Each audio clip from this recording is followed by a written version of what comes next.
अकेला था मैं एटिक में। कितनी धूल है। और ये box, Christmas 1978।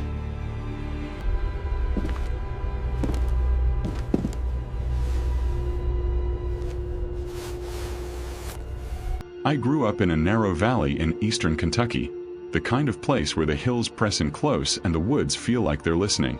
My grandparents' house sat at the edge of that tree line, old enough that the floors sloped and the walls whispered when the wind pushed through the holler. After my grandma passed, I moved back in to take care of the place. That first winter alone, I decided to decorate for Christmas, more out of habit than cheer. I pulled down the attic ladder and climbed up with a flashlight, breathing in dust and old wood. That's when I found the box. It was tucked behind a trunk, labeled in my grandma's handwriting, Christmas 1978. Inside were brittle ornaments wrapped in yellowed tissue, glass balls clouded with age, faded tinsel. At the bottom sat a small wooden figure, hand-carved, rough and simple. No face, really, just shallow cuts where eyes might be. I didn't remember it from my childhood, but it felt wrong to leave it there alone, so I carried it downstairs and hung it on the tree. It blended in, almost invisible, and for a while I forgot about it. That night, I fell asleep on the couch with the tree lights still on. Sometime before dawn, I woke with that cold, alert feeling you get when something's off. The house was quiet, too quiet. I turned my head toward the tree, and my stomach tightened. The wooden ornament was turned toward me. I told myself it had shifted when I brushed past it earlier. Wood swings. Hooks twist. Still, I lay there watching it until the sun came up, afraid to move first. The next morning, my dog Blue wouldn't step into the living room. He planted his paws at the doorway, hackles raised, low growl vibrating in his chest. He stared at the tree, right at that ornament, and I had to drag him outside by the collar. Blue wasn't a nervous dog. He'd chased bears out of the trash and slept through thunderstorms. Seeing him afraid made my skin crawl. By the third night, the house felt tighter, like the walls had leaned in. Whenever I passed the tree, I heard whispers. Not clear words. More like breath catching in a throat, someone trying to remember how to speak. I checked the windows, the radio, even the old heater, but the sound followed me, always strongest near the ornament. I stopped turning off the lights. I stopped sitting still. I decided to get rid of it on Christmas Eve. I took it down, wrapped it in newspaper, and drove it out to the dumpster behind the closed grocery store a few miles down the road. I didn't look back when I tossed it in. When I got home, the living room lights were on. The ornament was back on the tree, hanging higher than before, facing the front door like it had been waiting. I didn't scream. I didn't cry. I just stood there, keys still in my hand, heart thudding so loud I was sure someone could hear it. I slept in the kitchen that night with a chair wedged under the door handle, lights off, listening. The whispers drifted through the house like someone pacing barefoot on old boards. Blue hid under the table, shaking. Christmas morning came with gray light and snow. Family arrived with laughter and casseroles, filling the house with noise. For a while I felt foolish. The ornament hung there, harmless. Just another piece of wood. But I noticed no one else stood near the tree for long. Conversations drifted away from it. My aunt said the house felt heavy. My cousin swore he smelled dirt, like a fresh grave, and laughed it off too quickly. That night, after everyone left, I found muddy footprints leading from the tree to the hallway and back again. Bare footprints. Small. Too small to be mine. I scrubbed them until my hands burned, but the smell lingered. I started having dreams of my grandma standing in the woods behind the house, calling my name. In the dreams, she never turned around. When I woke, the ornament was always closer to wherever I slept. On the mantel. On the bookshelf. Once on the floor beside the bed, angled up like it was looking at my face. I packed a bag and left the house for a week, staying with a friend across town. When I came back, the ornament sat on the kitchen table, centered, waiting. Blue refused to enter the house at all after that. I've since moved away. The house is boarded up now, sinking back into the hillside. But every December, no matter where I am, I wake up feeling watched.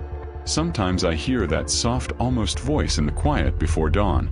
And I know, deep down, that whatever found me in that house didn't stay behind. It learned my face. It learned where I look when I'm afraid. And it's patient. I remember that Christmas night like it was carved into the air around me, the kind of memory that doesn't fade, even when you try to shove it into the back of your mind. The house was old, my parents' house in a hollow at the edge of the forest, and the snow had been falling in heavy, wet sheets all day, piling against the windows and doors until the world outside looked like a white blur. The lights in the living room flickered every so often, casting long shadows that swayed across the walls with the rhythm of the branches tapping the siding. I was sitting on the couch, a mug of cocoa cooling in my hands, when I first heard it.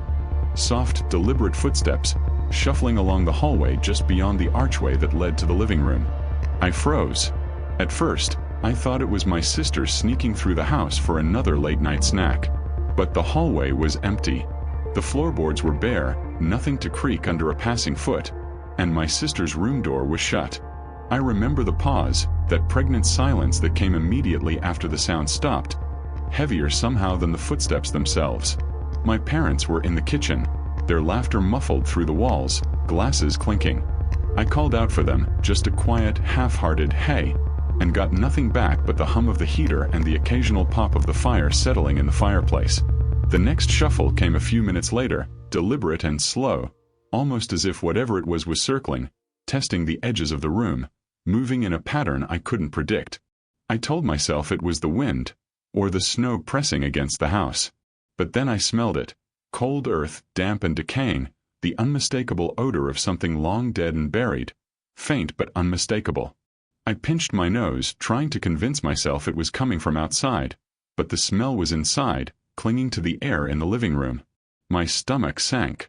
Every corner, every shadow in the room seemed stretched, like the walls were breathing in ways they shouldn't. I moved closer to the tree, the floor creaking under my careful steps, trying to see if there was someone, or something there. The ornaments swayed gently, though the air was still. Nothing was visible, nothing moved, and yet, the sound of those footsteps didn't stop.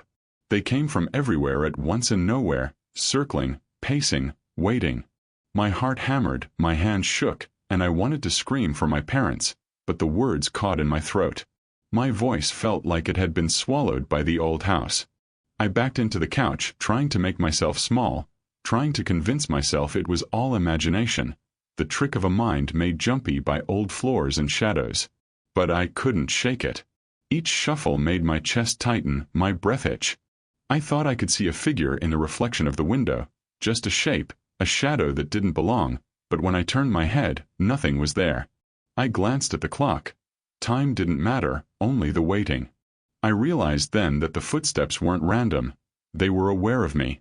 They paused when I froze, resumed when I dared to move. I don't remember how long I sat there, the room shrinking around me, the air thick with that damp, earthy smell, the footsteps pacing, circling, testing me. I tried standing, stepping toward the hallway, and the steps followed, keeping their rhythm in perfect sync with mine. I tried to step back and they adjusted.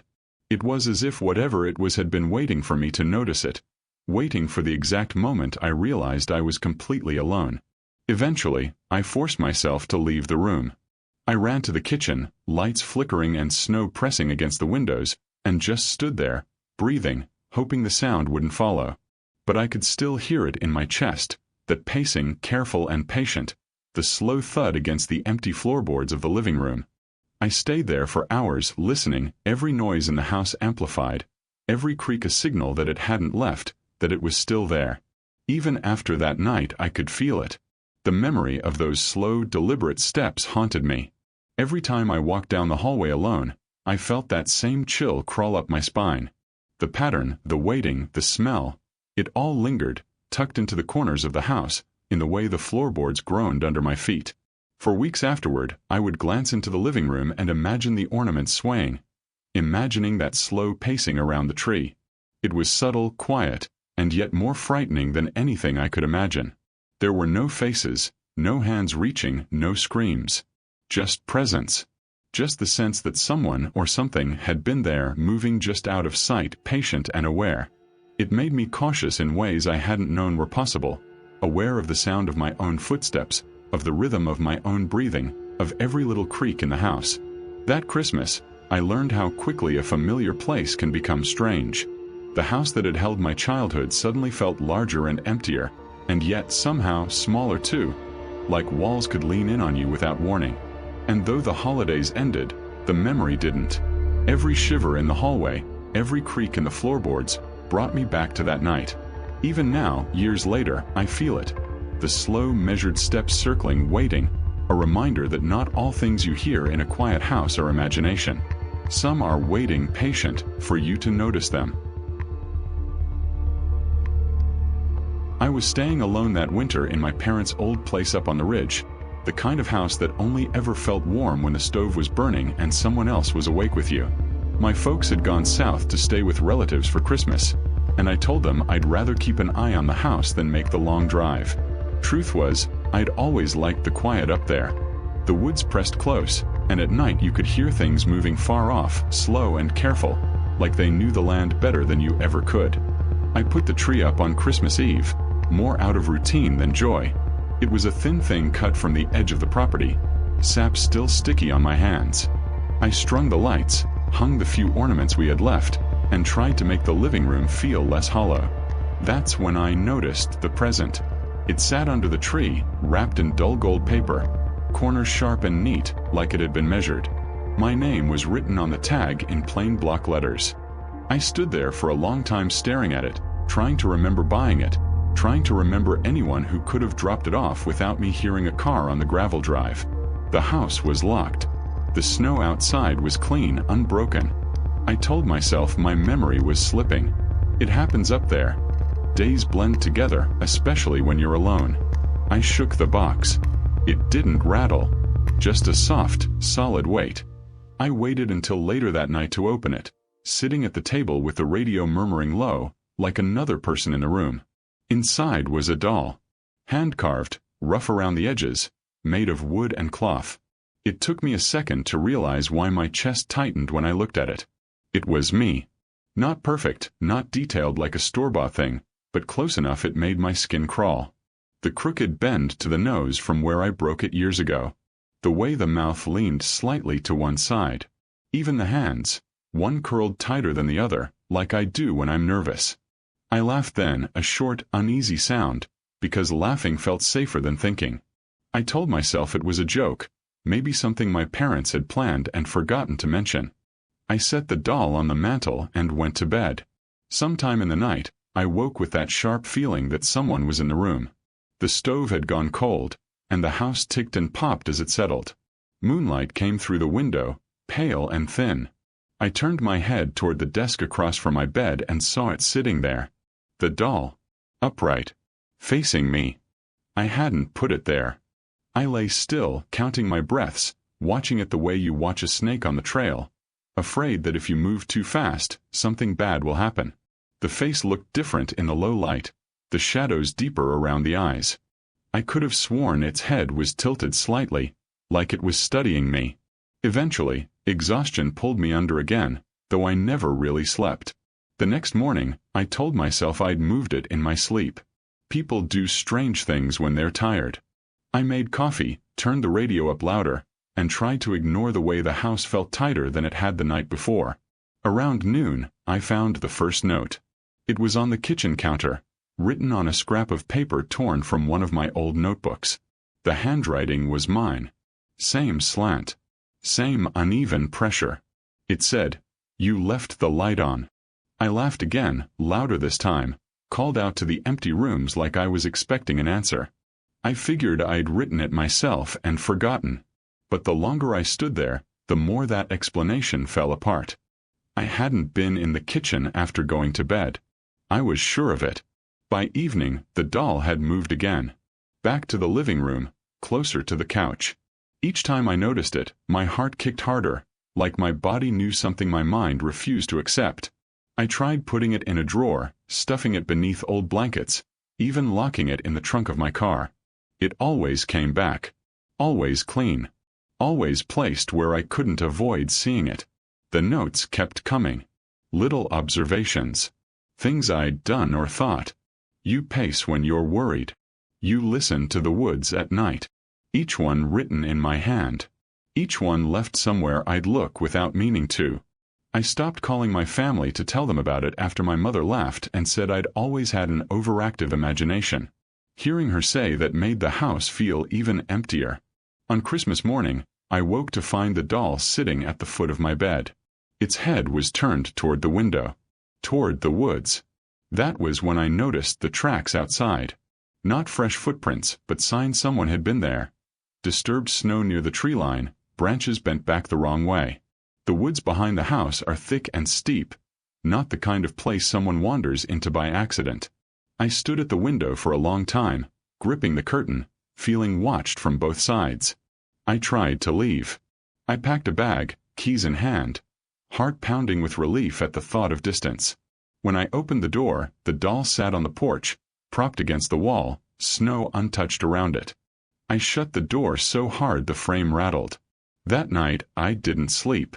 I sat at the table with a knife within reach, listening to the house breathe. Somewhere outside, something moved through the trees, slow and unhurried. I found one last note tucked beneath my coffee mug just before dawn. I can do this better. I don't know how long I stayed there after that. I remember the sun coming up, pale and cold. I remember the radio going silent. When I finally left, I didn't take the doll. I couldn't touch it anymore. I drove until the mountains flattened and the woods thinned, until the quiet felt normal again. But even now, years later, I catch myself wondering. The doll knew me too well. The notes noticed things no one else ever had. Sometimes, when I'm alone, I feel that same sense of being studied, like something learned how to be me by watching closely. And every Christmas, without fail, I find myself checking under the tree first, before anything else, just to make sure nothing is waiting there with my name on it.